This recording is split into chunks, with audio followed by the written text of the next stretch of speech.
नमस्कार, मैं हूं हितेंद्र भदौरिया और आप देख रहे हैं हमारा YouTube चैनल। पूरे देश में लोकसभा आम चुनाव के लिए आचार संहिता लग गई। मध्य प्रदेश में 4 चरणों में यह चुनाव होगा।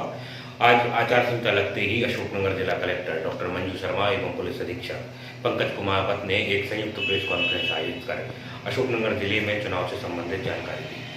शुरुआती दौर में ये तय नहीं हो पाएगा कि गुना संसदीय क्षेत्र में किस दिन चुनाव होगा। आज हुई बैठक में जिला कलेक्टर ने तमाम सारी को जानकारी दी जो आप चुनाव के लिए बहुत महत्वपूर्ण या आगामी चुनाव के लिए ज़रूरी है। इसके लिए उन्होंने हेल्पलाइन सेंटर और वोटर्स के लिए कुछ ऐप के साथ साथ जिले में होने वाली चीज़ों के बारे में बताया। उन्होंने बताया कि अशोकनगर जिले में 765 मतदान केंद्र होंगे जो तीनों विधानसभाओं में होंगे। इस बार लगभग 5,52,126 मतदाता रहेंगे जो अपने प्रतिनिधि को चुनेंगे। इसके अलावा सुरक्षा व्यवस्था और यहाँ की ज़रूरतों को लेकर भी पुलिस अधीक्षक पंकज कुमावत ने बताया कि जिले में जो फोर्स है वो पूरे चुनाव के लिए पर्याप्त नहीं है और अतिरिक्त फोर्स की मांग की है। दोनों ही अधिकारियों ने और क्या क्या कहा, आप विस्तार से उनको ही देखिए। आज से हमारी लोकसभा निर्वाचन 2019 की घोषणा हो चुकी है शाम को 5 बजे से, तो उसी अनुरूप हमारी आचार संहिता भी आदर्श आचरण संहिता हमारी लागू हो गई है। इसके संबंध में जो भारत सरकार के द्वारा ईसीआई द्वारा जो बताए गए हैं विभिन्न चरणों में प्रदेश में चुनाव होंगे। बताया गया है कि 7 चरणों में चुनाव होंगे। मध्य प्रदेश के लिए चौथा, 5वां, 6वां और 7वें चरण में सुनिश्चित किया गया है। चौथे चरण में हमारे जो विधानसभाएं रहेंगी वो कॉन्स्टिट्यूंसी में हमारे 6 कॉन्स्टिट्यूंसी रहेंगी। 5वें में 7 रहेगी, 6वें में 8 रहेगी, 7वें में भी 8 रहेगी। टोटल हमारे प्रदेश में जो 29 है उन जो संसदीय क्षेत्र है उनके लिए ये क्रम निर्धारित किया गया है। दिनांक अभी तक अवगत अशोकनगर जिले के लिए नहीं पता चल पाई है। जैसे ही होगा आप लोगों को बताया जाएगा। जो जानकारी प्राप्त हुई है उसके अनुरूप हमारी जो मतगणना का दिनांक 23 तारीख रहेगी और आचरण संहिता हमारी दिनांक 10/3/2019 मतलब आज से शाम के 5 बजे से लागू हो चुकी है, जो कि 25 मई तक रहेगी।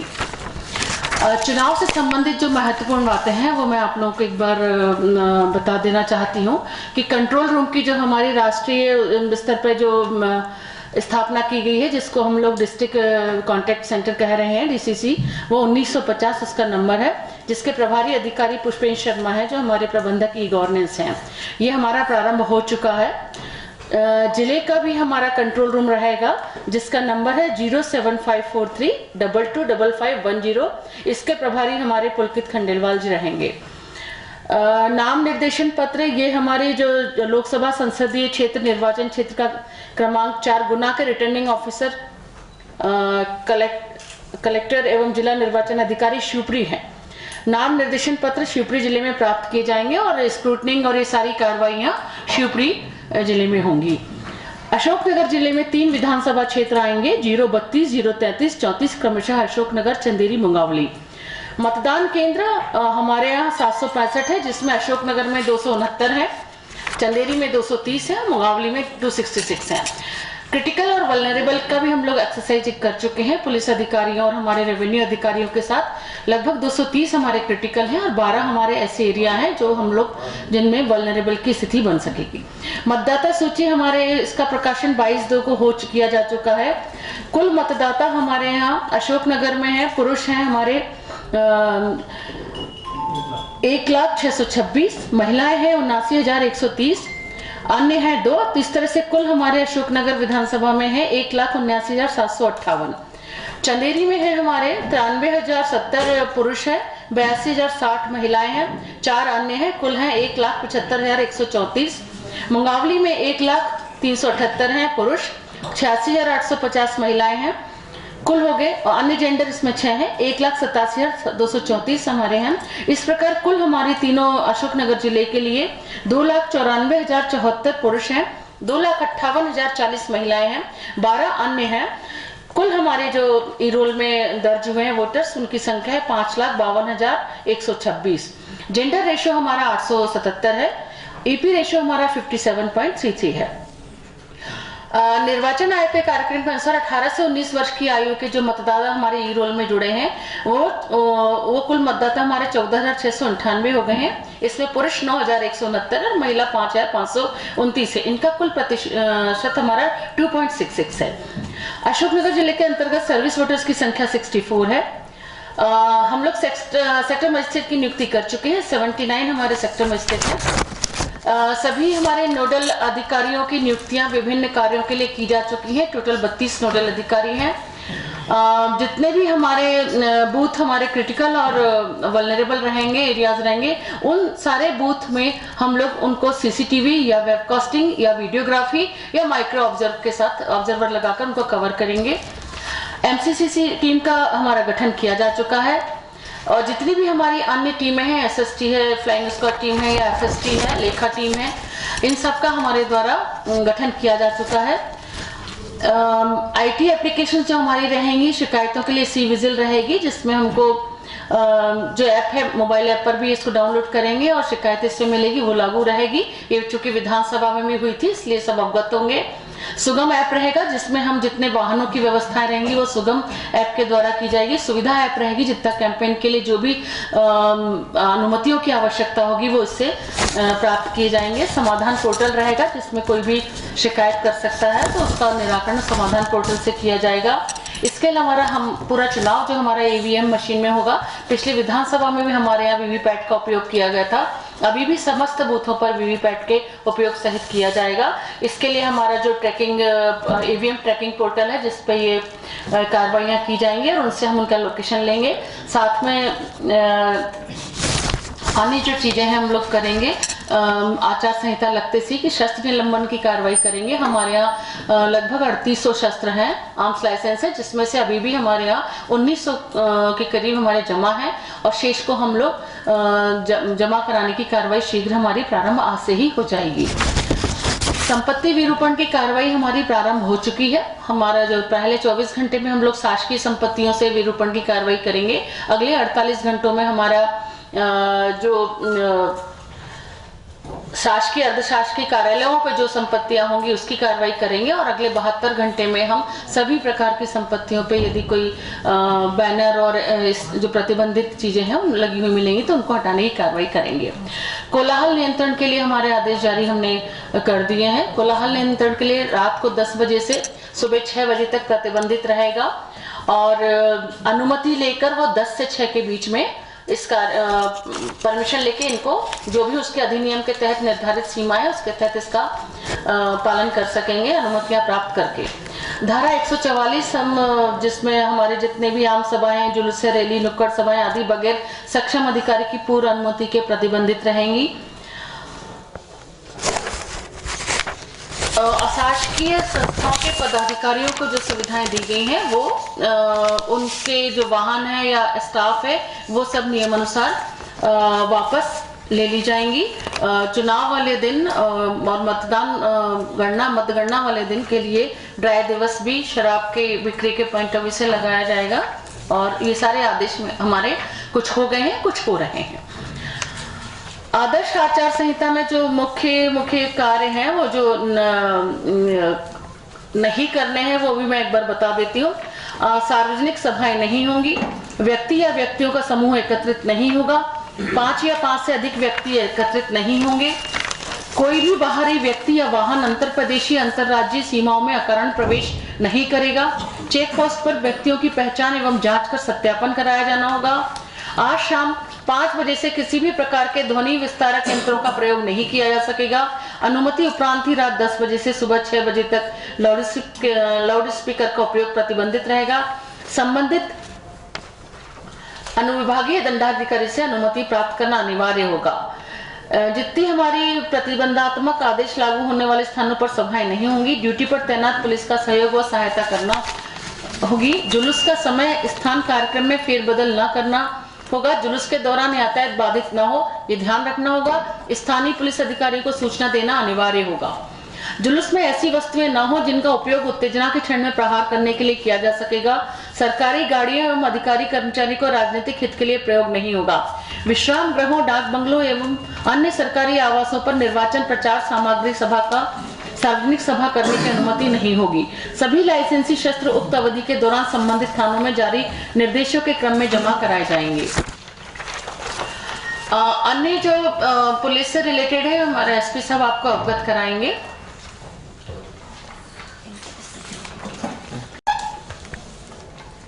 आगामी लोकसभा चुनाव को देखते हुए जिला निर्वाचन अधिकारी अशोकनगर को सहायता प्रदान करते हुए पुलिस की तरफ से police security plan, district deployment plan तैयार किया जा चुका है। इसमें टोटल 765 पोलिंग बूथ्स में 230 क्रिटिकल मतदान केंद्र चुने गए हैं, जिसको राजस्व के और पुलिस के अधिकारियों के द्वारा जॉइंटली तैयार किया गया है। टोटल 12 जगह वल्नरेबिलिटी मैपिंग 12 जगहों पर आइडेंटिफाई की गई है। उसमें जो इंटिमिडेटर्स हैं उनकी सूची भी चिन्हित की गई है। उनके विरुद्ध जो प्रतिबंधात्मक कार्रवाई की जानी थी पुलिस के द्वारा, जो की जा चुकी है। जो 2018 के उपचुनाव, 2018 के मुख्य विधानसभा चुनाव और 2018 से पूर्व के सभी चुनाव में जो इलेक्शन रिलेटेड ऑफेंसेस जितने भी दर्ज किए गए थे पुलिस के द्वारा, उन सभी के अंदर चालानी कार्रवाई की जा चुकी है और जो न्यायालय के अंदर विचाराधीन है। काफ़ी में डिस्पोजल उसमें किया जा चुका है। चुनाव को देखते हुए इंटर स्टेट बॉर्डर्स पे और इंटर डिस्ट्रिक्ट बॉर्डर्स पे भी हमारी मीटिंग्स आयोजित हो चुकी है, जिसमें संबंधित जिले के जिला निर्वाचन अधिकारी और पुलिस अधीक्षकों के साथ में हमारा समन्वय स्थापित है और जो थाना स्तर तक और तहसील स्तर तक हमारे कम्युनिकेशन इसमें बरकरार है। इसको देखते हुए हमने वारंटियों की सूची तैयार कर ली है, आदान प्रदान भी की जा चुकी है। फरारी और स्थायी वारंटियों की सूचियाँ इंटर स्टेट और इंटर डिस्ट्रिक्टों में इसको आदान प्रदान करके और उसमें धरपकड़ की कार्रवाई की जा रही है। पिछले 2 माह के अंदर गैर जमानती वारंटियों की जो तामीली की संख्या है वो जिला अशोकनगर में 740 वारंट तामील हुए हैं, जो काफ़ी लंबी संख्या से पेंडिंग थे। अवैध शराब की जब्ती पे हमने काफ़ी कार्रवाई की है। पिछले 2 माह के अंदर 399 प्रकरण बनाए गए हैं, जिसमें कुल 2342 लीटर शराब जब्त हुई है, लगभग 2,34,200 रुपये की, और इसमें हम और वृद्धि करेंगे आदर्श आचार संहिता के लगने के साथ में। मोटर व्हीकल एक्ट में जो मोटर व्हीकल एक्ट के प्रतिबंध के रूप में जो प्रकरण दर्ज किए जाते हैं उनकी संख्या पिछले 2 माह में 2077 है और उसमें जो चालानी कार्रवाई है वो 5,68,000 की है। और इसके साथ में ही जो अनाधिकृत हूटर, सायरन, इनकी कार्रवाइयाँ हैं उसमें बढ़ोतरी होगी। आर्म्स एक्ट के कुल 43 प्रकरण पंजीबद्ध किए गए हैं, जिसमें धारदार 39 हथियार हैं और 4 पिस्टल और आग्नेय हथियार हैं। कुल जिले में लाइसेंसधारियों की संख्या 3,734 है। उसमें से पूर्व से विधानसभा चुनाव से 1,912 हथियार जमा किए जा चुके हैं और शेष 1,822 हथियारों की जमा कराने की कार्रवाई माननीय जिला निर्वाचन अधिकारी के आदेश के अनुसार की जाएगी। प्रतिबंधात्मक कार्रवाइयों में कुल प्रकरणों की संख्या 2,162 अभी तक दर्ज किए गए हैं पिछले 2 माह के अंदर। इसमें काफ़ी बाउंडों की संख्या, फाइनल बाउंडों की संख्या बढ़ाती जाएगी। काफ़ी संख्या में जिला बदर और जो चुनाव में डिसरप्शन या चुनाव को बाधित करने वाले असामाजिक तत्व हैं उनके विरुद्ध कार्रवाई में काफ़ी बढ़ोतरी की जा रही है। इसके साथ में ही सीमावर्ती जिलों और सीमावर्ती राज्यों से समन्वय बैठा लिया गया है।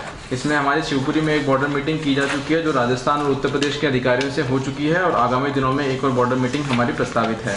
जिले में जितनी भी जगहों पे शेडो एरिया जहाँ पे कम्युनिकेशन फेल रहता है उन सभी जगहों को दुरुस्त कर लिया गया है। वहाँ पे स्टैटिक सेट, हमारे वायरलेस सेट और नए टावर्स स्थापित करने के लिए और रिपीटर्स स्थापित करने के लिए बात की जा चुकी है और वो जल्दी ही चालू हो जाएगी। इंटर स्टेट नाकों पे चेकिंग के लिए CCTV कैमरा शीघ्र ही इसको चालू कर लिया जाएगा। इसमें पूर्व में भी किया जा चुका है।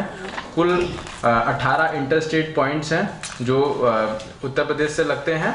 उसमें 3 रोड से पॉइंट्स हैं और 15 नावघाट पॉइंट्स हैं जिसमें नाव से ट्रैवल किया जाता है। इन सभी जगहों पे CCTV से निगरानी रहेगी। पूरे जिले का आर्म्स और एम्युनिशन प्लान तैयार कर लिया गया है और जो काफ़ी संख्या में बाहर से सेंट्रल आर्म्ड पुलिस फोर्स और स्टेट आर्म्ड फोर्स जो बाहर से प्राप्त होगा, जिसको एरिया डोमिनेशन के लिए, फ्लैग मार्चेस के लिए, पोलिंग बूथ की सिक्योरिटी के लिए उसका डिप्लॉयमेंट प्लान तैयार किया जा चुका है। माननीय कलेक्टर महोदय को अवगत करा दिया गया है। उसका फोर्स को रुकने की व्यवस्था भी कर दी गई है। इसके साथ ही अन्य सभी संसाधन जुटा लिए गए हैं और जिला पूरी तरीके से चुनाव कराने की स्थिति में है।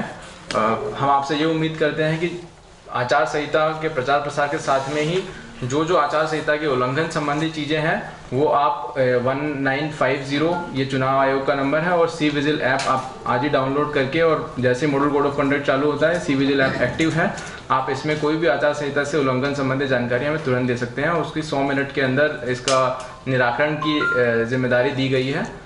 इसके साथ ही मैं अपनी बात खत्म करता हूँ। Thank you.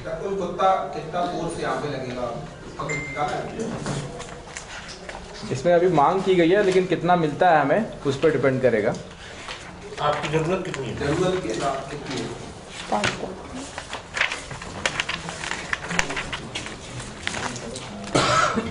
जिले के अंदर कुल हमारे पास में जो उपलब्ध बल है वो 96 अधिकारी हैं, 456 कांस्टेबल्स हैं और 123 होमगार्ड्स अवेलेबल हैं हमारे पास में। उसमें से इलेक्शन ड्यूटी के लिए 85% ऑफ अवेलेबल स्ट्रेंथ, अवेलेबल उपलब्ध बल का 85% चुनावी कार्य के लिए लगाया जाता है माननीय चुनाव आयोग के आदेश के अनुसार। उसके मुताबिक 81 अधिकारी, 387 कांस्टेबल, हेड कांस्टेबल और 105 होमगार्ड हमारे पास में जिले से प्रदान किए जाएंगे। और बाहर से जो हमने मांग की है वो 166 अधिकारी, जिसमें एएसआई, असिस्टेंट सब इंस्पेक्टर और सब इंस्पेक्टर रैंक के होंगे, 921 कांस्टेबल, हेड कांस्टेबल और 37 सेक्शन सीएपीएफ के, लगभग 5 कंपनी के आसपास सीएपीएफ और 19 सेक्शन स्टेट आर्म्ड पुलिस के और 765 एसपीओज की नियुक्तियां। ये हमारा बाहर से बल हमें प्राप्त होगा। उसमें चुनाव आयोग के निर्देशानुसार जितना हमें एसएएफ का और सीएपीएफ का बल प्राप्त होगा वो हम डिप्लॉयमेंट में फाइनल डिप्लॉयमेंट करेंगे। इसके साथ ही जिला अशोकनगर के लिए तीनों विधानसभा क्षेत्रों में शांतिपूर्ण, निष्पक्ष एवं स्वतंत्र निर्वाचन पूर्ण कराने के उद्देश्य से सभी आवश्यक व्यवस्थाएं प्रशासन और पुलिस के द्वारा कर ली गई हैं। शासकीय अधिकारी, कर्मचारी, सुरक्षा कर्मी की उपस्थिति आवश्यक एवं पर्याप्त संख्या में सुनिश्चित प्रशासन के द्वारा की गई है। जिले में सभी मतदाताओं से अनिवार्य रूप से मतदान करने एवं लोकतंत्र को मजबूत एवं सशक्त बनाने की अपील की जाती है। साथ ही यह विश्वास दिलाया जाता है कि वे अपने मताधिकार का बिना किसी भय, दबाव एवं प्रलोभन के निष्पक्ष होकर उपयोग करें। धन्यवाद। जय हिंद। बिल्कुल हम लोग का पूरा प्रयास रहेगा, लगभग उसी संख्या में हम लोग बनाना चाहेंगे। हमारे जो महिलाओं के द्वारा सारे संचालित होंगे, तो जैसे हमने विधानसभा के समय किया था उसी तरह से बनाएंगे। जी हाँ, हमारा पूरा प्रयास है उतने जितने 30 हम लोगों ने बनाया था 30 इस बार भी रखेंगे। नए इनोवेशन में एक्चुअली जैसे 19 मतलब ईसीआई ने हम लोगों को दे दिए हैं, 1950 हमारा नया हो गया और एक और सी विजिल विधानसभा में भी था। हाँ, पर सी विजिल में थोड़ा हमारा कम था, इस बार इंक्लूजन शायद ज़्यादा हो जाए। और साथ में एक जो अभी हम लोग ईसीआई कहते हैं कि जीपीएफ अपना सारा जितना भी जो हमारे सेक्टर मजिस्ट्रेट के द्वारा और इनके साथ अभी जो ईवीएम्स हमारे बूथ तक जाएंगी उसका भी हम जीपीएस ट्रैकिंग कराएंगे। और एक और पॉइंट है कि एक वोटर हेल्पलाइन ऐप बनी है ईसीआई की तरफ से ही, वो बहुत ही सिंपल और बहुत ही ज़्यादा जानकारी है। तो आप लोग से अनुरोध रहे हैं कि अभी आप उसको डाउनलोड कर लें और अपना नाम अपने वोटर सूची में आप देख सकते हैं। कोई अमेंडमेंट करना तो अप्लाई कर सकते हैं। वो बहुत ही मतलब सिंपल और एसेसिबल ऐप बनाई है ईसीआई ने वोटर हेल्पलाइन। दिव्यांगों का भी हम पूरा प्रयास करेंगे, जैसे हमने लास्ट टाइम एक बूथ बनाया था दिव्यांगों का, इस बार भी हम करेंगे। और चूंकि हम लोग विधानसभा में काफी चीजें नई लेके आए थे तो हम लोग उसमें और ऐड ऑन करते जाएंगे। मैडम, जो राजनीतिक दलों द्वारा सभाएं की जाएंगी, जैसे इसमें निर्देश भी है कि ट्रैफिक बाधित नहीं होने चाहिए, उसके लिए तो क्या कोई निर्धारित स्थान अपन तय करेंगे? हम लोग तीनों हमारे जो आरोज रहेंगे कॉन्स्टिट्यूंसी, ये लोग स्थान हमेशा चिन्हित करते भी हैं और उनको अवगत कराएंगे। तो ये सारी चीजें देख के कि पब्लिक को कोई परेशानी ना हो, उसको ध्यान में रखते हुए चिन्हित करेंगे। मैडम, कई स्थान ऐसे हैं यहाँ पे हमेशा ही बाधित हो जाए, कोई भी पार्क है वहाँ पे जब पूरी सभा होती है तो पूरी ट्रेन में सब ट्रैफिक व्यवस्था का भी हम और एसपी साहब मिलकर सुनिश्चित करेंगे किसी को बाधाएं ना पहुंचे। इस बार स्वीप प्लान चलेगा? बिल्कुल चलेगा, स्वीप प्लान चलेगा। हमारे एडिशन अपने सीओ जिला पंचायत स्वीप प्लान के नोडल अधिकारी। 2009 में हमारा वोटिंग परसेंटेज 52 था, जो 2014 में काफी बढ़ा 62 हो गया है। तो इस बार हम लोग कोशिश करेंगे कि वोटिंग परसेंटेज हमारा 70 से ऊपर जाए और इसके लिए स्वीप प्लान पूरी ताकत से हम लोग चलाएंगे। मैडम जो किया गया विरोध किया था कई गाँवों में विधानसभा वोट नहीं लगी थी, वहाँ पे आपने क्या तैयार? हमारे जो पिछले विधानसभा का शीट हम लोगों ने देखा, हमारे कुल 6 ऐसे पोलिंग बूथ है जहाँ पे 50% से कम वोटिंग हुआ है और मात्र एक बूथ हमारा ऐसा था जहाँ पे 0 वोटिंग था। इन सब के लिए हम लोगों के द्वारा ज्वाइंट विजिट कर ली गई है, हमारे रेवेन्यू और पुलिस ऑफिसर्स के द्वारा विजिट कर ली गई है। संभवतः इस बार ऐसी समस्या नहीं आएगी। और वैसे भी हमारा टोटल विधानसभा का 74%, 74.8 समथिंग था हमारा वोटिंग परसेंट। तो हम लोग अभी इसका एनालिसिस करें तो मात्र 5 है जो हमारे 50% से कम वोटिंग है। मतदाता कितने बड़े मैडम? मतदाता हम लोग के ये 18 से 19 वाले जो हमारे लगभग 10,000 के आसपास बढ़े हैं हमारे विधानसभा के समय। हाँ, विधानसभा के समय हमारा ये था, अभी हमारा 5,52,000 हो गया ना, और उस समय हमारा था 5,45 का, 10,000 के आसपास टोटल हमारी वृद्धि हुई है। डिलीशन और एडिशन के बाद सारा, इसमें डिलीशन हाँ। भी हुआ है, एडिशन। और एक्चुअली तो मेनली हमारा बढ़ना केवल 18 से 19 वाले ग्रुप चाहिए था, बाकी तो सब आ ही चुके थे। मैम अभी भी अगर कोई एनरोल होने से रह गया है? बिल्कुल, अभी भी वो एडिशन के लिए वो करेंगे। वो नामांकन के 10 दिन पहले तक वो लोग अपना एप्लीकेशन जो फॉर्म 6 होता है भर सकते हैं। करेंगे उसके लिए? हमारे आरओज ऑफिस में हमारे बीएलओज रहती हैं, उनके पास सबमिट अब उसको जैसे मैं विधानसभा में मेरा तो आचार संहिता लगने के बाद ट्रांसफर हुआ था, बट मैंने तत्काल आते ही नाम बढ़वाया था, तो अभी नाम 1 महीना के लगभग बिल्कुल समय है हमारे पास, तो समय कोई भी है। छूट नहीं पाए एक भी और बल्कि आप लोग का भी यदि मीडिया का सपोर्ट मिलेगा तो जो कई लोग और जागरूक होते जाएंगे और हम ऑनलाइन क्या लोग को मिल प्रोविजन है? जाएगा। नहीं, वो तो फॉर्म भरना पड़ता है। ऑनलाइन भी फॉर्म का? नहीं, ऑनलाइन नहीं, फॉर्म भर। हाँ, ऑनलाइन भी है, वोटर हेल्पलाइन NGS पोर्टल है ना। हाँ, और इस पे भी है, वोटर हेल्पलाइन पे भी है। हाँ। ये वोटर हेल्पलाइन ऐप का थोड़ा अगर आप लोग कवरेज देंगे तो उसमें काफी सरल और एक्सेसिबल ऐप है, आप खुद भी डाउनलोड कर ले तो बहुत अच्छा रहेगा। अपना नाम भी तुरंत आप देख लें। तो पिछली बार अपने पास जो 100+ थे उनमें कुछ कमी या बढ़ोतरी हुई क्या? अभी 5 लोग हैं, अभी भी ना हमारे यहाँ 5 लोग हैं। आज के पहले नहीं, इतने थे, इतने ही बताया था मुझे, तो भी है। एक बार और उसको चेक करिए। वेरीफाई। बस अपेक्षा प्रेस का साथ हम लोगों के लिए बहुत रहता है। विधानसभा में आप लोगों ने बहुत सहयोग किया था और उसका परिणाम जो हम लोगों को देखा था कि हम लोग बड़े शांतिपूर्ण ढंग से चुनाव करा पाए थे बिना किसी विवाद के, तो वो श्रेय मैं हमेशा मीडिया को देती हूँ और आगे भी अपेक्षा करूंगी कि वो सहयोग हमें लोकसभा के लिए भी मिल जाए। तो जैसे हम लोगों ने उस चुनाव को बिल्कुल त्योहार के रूप में अच्छे से मनाया, इसको भी हम त्योहार के रूप में अच्छे से शांतिपूर्ण ढंग से मना पाएंगे। ये फॉर्म 6 जो है वोटर हेल्पलाइन ऐप पे, नया वोटर इस पे बहुत इजीली अप्लाई कर सकता है ना। तो ये बहुत ही मतलब अच्छा ऐप है, इसमें हर तरह की फैसिलिटी है।